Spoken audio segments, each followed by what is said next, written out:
Sesungguhnya, sejak hari pertama Jokowi menunjuk Erick Thohir untuk mengurus Badan Usaha Milik Negara atau BUMN, ia telah mendapat penolakan dari berbagai pihak bahwa ia dinilai kurang tepat menduduki jabatan menteri yang dipercayakan kepadanya.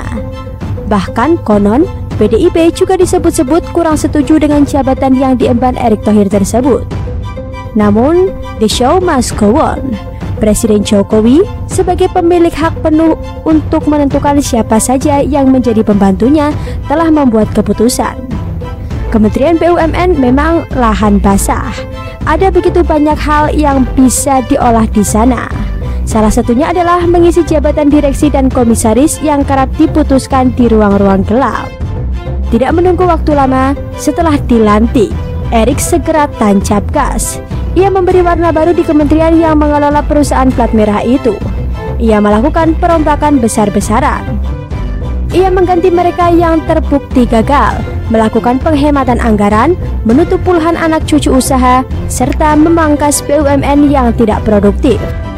Berbagai gebrakan yang dilakukan Erick selama 9 bulan terakhir membuat banyak orang bertecak kagum. Dan kini ia menjadi idola baru. Tidak sedikit pula yang mengeluh-elukan namanya untuk didaulat menjadi calon presiden pada Pilpres 2024 nanti. Terbukti, ada beberapa jaringan relawan Erick for President yang terbentuk belakangan ini. Ya, penulis berpendapat melihat kinerjanya yang cukup apik selama ini, Erick sangat layak diberi kesempatan untuk menjadi pemimpin di negeri ini bersaing dengan beberapa nama beken lainnya. Sebutlah Ridwan Kamil, Ganjar Pranowo, Risma, AHY atau Anies Baswedan. Erick Thohir seorang pekerja keras, tegas, visioner, dan rendah hati pula. Tapi nampaknya Erick belum terpikir sama sekali ke arah sana. Berulang kali ia menyampaikan bahwa apa yang ia selama ini suarakan oleh beberapa kelompok masyarakat itu untuk mengusungnya sebagai capres pada Pilpres mendatang sama sekali bukan atas sepengetahuan dan inisiasinya. Ia hanya ingin fokus mengurusi kementerian yang ia pimpin. Ia berujar bahwa tugas yang saat ini ia emban di Kementerian BUMN sungguh teramat berat. Belum lagi ia harus menghadapi begitu banyak tekanan dari para pengurus teras, jaringan relawan, partai politik, dan dari pihak-pihak lainnya yang menginginkan jabatan direksi atau komisaris di salah satu BUMN, serta berbagai macam permintaan lainnya. Konon, permintaan jabatan di BUMN itu datang dari salah seorang kader PDIP, Adian Napitupulu. Tak tanggung-tanggung, ada 60 nama yang ia sodorkan. Namun anehnya, Adian menyebut bahwa itu bukan atas nama partai. Betulkah demikian? Rasa-rasanya sangat tidak mungkin. PDIP merupakan salah satu parpol yang setiap anggotanya harus tunduk pada instruksi DPP. Kader PDIP dikenal sebagai kader yang sangat loyal kepada partai dan ketua umumnya, tak terkecuali Jokowi, seorang presiden.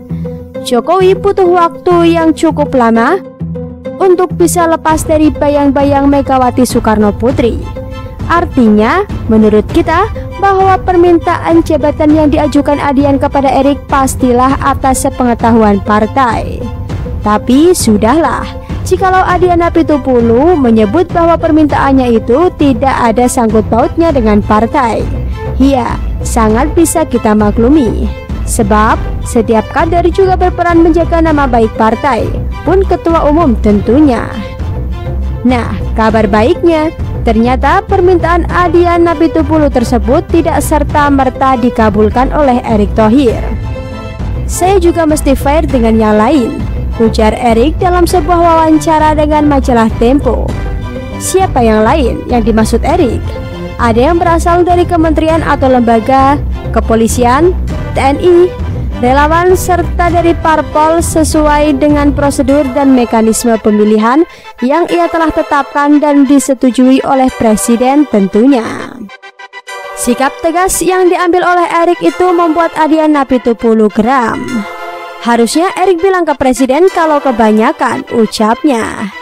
Ia berujar bahwa jumlah nama yang akan ia sodorkan tak sampai 1% dari total direksi dan komisaris BUMN. Kegeramannya itu lalu ia tumpahkan dengan mengkritik tajam kementerian yang dipimpin oleh Erick Thohir. Jujur saja, kita tidak menyangka Adian yang selama ini kita kenal cukup vokal dan idealis itu ternyata secara berpikiran begitu dangkal dan sempit. Hanya karena masalah jabatan di BUMN, ia bahkan harus mengkritik secara terbuka pemerintahan Jokowi. Bukankah lebih terhormat jika tadinya ia mendatangi istana dan membicarakannya secara langsung dengan presiden? Tapi, terlepas dari amarah dari Adian tersebut, kita harus mengapresiasi sikap tegas yang diambil oleh Erick Thohir. Kita harus mengatakan nyali Erick cukup besar. Ia berani menolak permintaan jabatan direksi dan komisaris yang diajukan oleh Adian dari PDIP yang notabene merupakan partai pengusung utama Jokowi Ma'ruf. Setidaknya, hingga hari ini, Erick telah membuktikan bahwa ia sungguh-sungguh ingin menjadikan BUMN yang sehat, BUMN yang berkelas, tidak peduli siapa yang ingin mencoba menekan dan mengintervensinya. Selagi sesuai dengan peraturan dan perundang-undangan yang berlaku dan didukung oleh presiden, ia berujar ia akan jalan terus